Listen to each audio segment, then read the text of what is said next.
Yesu asifiwe. Kwa majina naitwa Cecilia Sudai, natokea Makongo Juu, kanisa la PCF ambalo liko mtaa wa Chongoro, nyuma ya kanisa ya Roman Catholic almaarufu kwa mtaa wa Mzee Majata.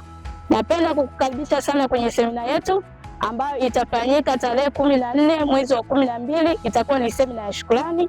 Tutakuwepo mahali pale tukimshukuru Mungu, tukimtukuza Mungu kwa ajili ya matendo makuu ambayo ameyafanya katikati ya mwaka mzima. Napenda nikukaribishe baba, mama, mahali popote pale ulipo, tunakukaribisha sana. Tutakuwepo mahali pale tukimtukuza Mungu. Maana shukrani inafungua malango, shukrani huwa inaondoa kila aina ya matatizo katikati ya maisha yetu. Kwa hiyo tumeamua kukutana mahali pale kwa ajili ya kumtukuza Mungu. Tutamshukuru Mungu kuanzia asubuhi, tutakuwepo na chakula cha mchana. Napenda niwakaribishe wote, tukutane mahali pale na Mungu awabariki sana. Usipange kukosa na kukaribisha sana. Karibu sana mtu wa Mungu. Ubarikiwe sana.